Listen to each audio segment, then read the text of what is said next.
नमो नारायण, जय महाकाल, जय मां बगलामुखी। सभी मेरे दर्शकों का बहुत बहुत स्वागत है। और देखिए, आज का शीर्षक है कि अगर 5 में से एक गुण भी आपके अंदर हैं तो आप एक सच्चे भक्त हैं। सच्चे भक्त की बात कर रहा हूँ, और भक्त शब्द जिसके साथ जुड़ जाता है उसे स्वतः ही सब चीज़ें मिलती चली जाती हैं। एक इंसान जो अपनी दैनिक दिनचर्या में पूजा अर्चना को भी शामिल करे हुए है, और एक जो भक्त है जिसे कुछ नहीं चाहिए, कई रूपों में भगवान की वो पूजा कर रहा है, उस इंसान में और पहले वाले इंसान में जमीन और आसमान का फर्क है। देखिए, मैंने अपने कई वीडियो में बताया हुआ है कि आप एक ही भगवान को साध कर रखिए, पकड़ कर रखिए, आपकी सारी नैया जिंदगी की पार हो जाएगी। इसमें कोई शक नहीं है। एक है साधे सब सधे, और सब साधे सब जाए। लेकिन जो भी इंसान भगवान के कई रूपों का जाप करता है, अब यहाँ पर कई रूपों के जाप का मतलब मैं 33 कोटि की बात नहीं कर रहा हूँ। मैं बात कर रहा हूँ केवल पंच देवताओं की, जो घर में पूजे जाते हैं, उनके कई रूपों का अगर जाप करता है।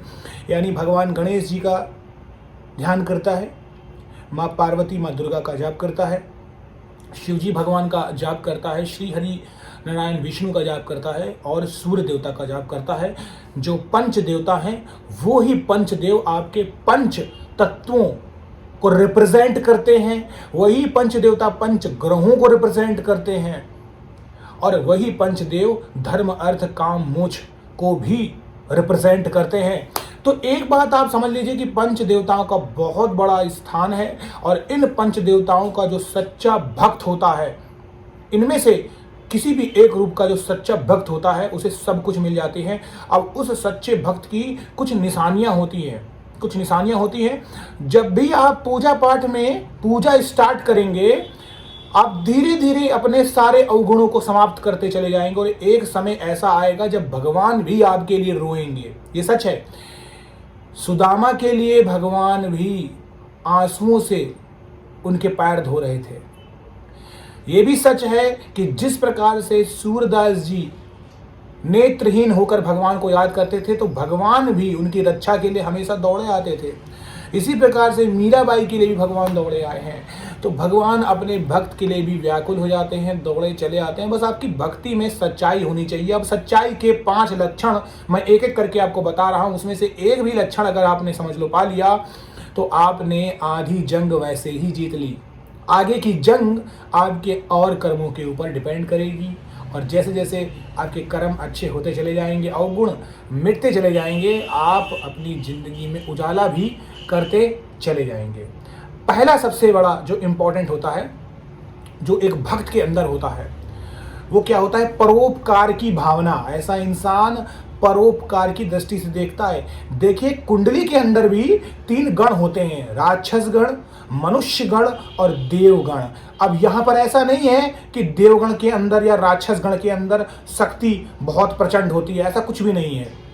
जो गण है, इसमें उनके व्यक्तित्व के अंदर ऐसे कुछ गुण होते हैं जिसको अलग अलग असमानता दी गई है।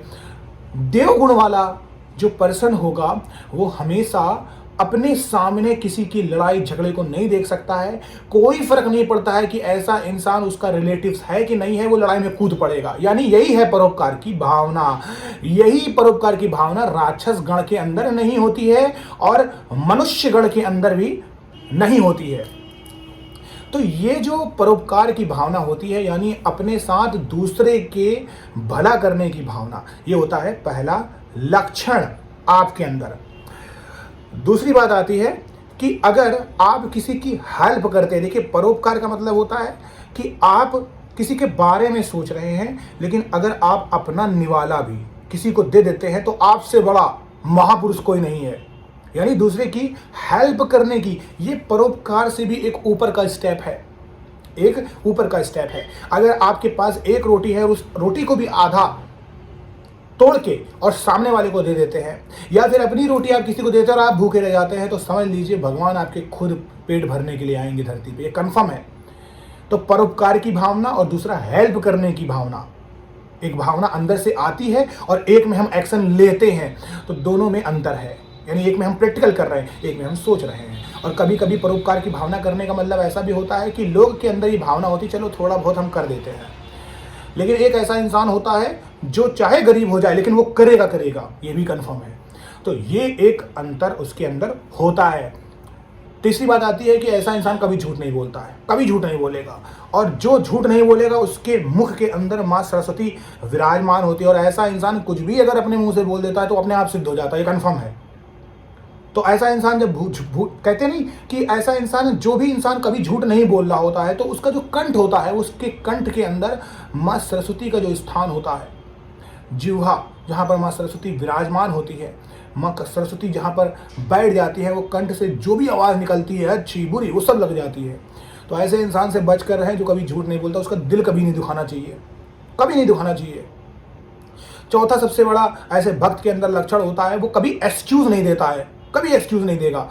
मेरे पास ये काम है, मुझे ये काम आ गया है, मैं आज पूजा नहीं कर पाऊंगा, मेरे अंदर बीमारी हो गई है, मुझे बुखार आ रहा है, मेरे घर में ये दिक्कतें हैं, मेरा सिंगल कमरा है, मैं किराए पे रहता हूँ। अगर आप एक्सक्यूज़ बनाने में आएंगे 36 एक्सक्यूज़ हो जाएंगे। लेकिन अगर आप एक्सक्यूज़ बनाने में नहीं आएंगे, आप मिट्टी गोबर से भी अगर भगवान का लेप करके बना देंगे ना तो उसमें ही भगवान समा जाएंगे। भगवान भाव देखते हैं।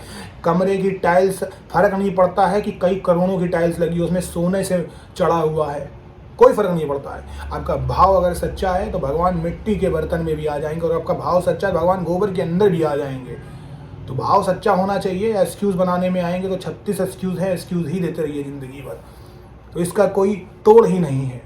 तो ऐसा इंसान क्या करता है, एक्सक्यूज़ नहीं देता है। सबसे बड़ी बात है अपने समय को समझता है। और सबसे बड़ा एक भक्त के अंदर का लक्षण होता है कि संकल्प को लेना। अगर आप संकल्प को लेकर चलते हैं और संकल्प की डोर पे चलते हैं और शास्त्र का विधिवत पालन करते हैं तो आपसे बड़ा प्रकांड पंडित कोई नहीं, आपसे बड़ा साधक कोई नहीं, आपसे बड़ा तंत्र का तांत्रिक कोई नहीं, और आपसे बड़ा कोई भक्त नहीं है। कैसे? जब भी आप पूजा पाठ करते हैं तो हमेशा एक संकल्प लेते हैं कि इस दिन से, इस वार से मैं, मेरा नाम ये, मेरा गोत्र ये, आज से इतने मंत्रों का जाप करता हूं। और जब आप जाप करेंगे तो फिर जैसे ही आपने संकल्प लिया तो फिर आपको नेगेटिव एनर्जी तब जरूर हिलाएगी, ये कंफर्म है। आप करके देख लो। आप एक नॉर्मल पूजा करिए, नॉर्मल पूजा करिए रोज की, दैनिक दिनचर्या में। यहाँ पे देखिए, पूजा और साधना, मैं फिर कह देता हूँ, पूजा और साधना में अंतर होता है। मुझे बहुत क्वेश्चन आते हैं, मैं साधना कर रहा हूँ और ऐसा कर रहा हूँ, पर जब पूछते हैं तो निकलती है पूजा। तो पहले आप अंतर समझिए। पूजा नॉर्मल होती है, डेली वाइज होती है, जिसमें हम संकल्प लेते हैं, उसका हम अर्पण तर्पण मार्जन ब्राह्मण भोज सब करते हैं, हवन भी करते हैं, वो साधना होती है। तो पहले डिफरेंस जान लीजिए, साधना को पूजा से मत जोड़िए। तो जो भी इंसान साधक, जो भी साधना को लेके चलता है और संकल्प ले लेता है अपने हाथ में जल लेके कि आज से मैं नारायण भगवान को साक्षी मान के, जगत के पालनहार को साक्षी मान के इतने मंत्रों का जाप इतने दिन के लिए करूंगा, कृपया मेरी इस पूजा को सफल करें और मैं अपने सारे मंत्रों के श्रेय को प्रभु श्री नारायण जगत के पालनहार को समर्पित करता हूँ। ये आपका संकल्प होगा। इंद्र का सिंहासन भी हिल जाएगा क्योंकि आपने संकल्प ले लिया है।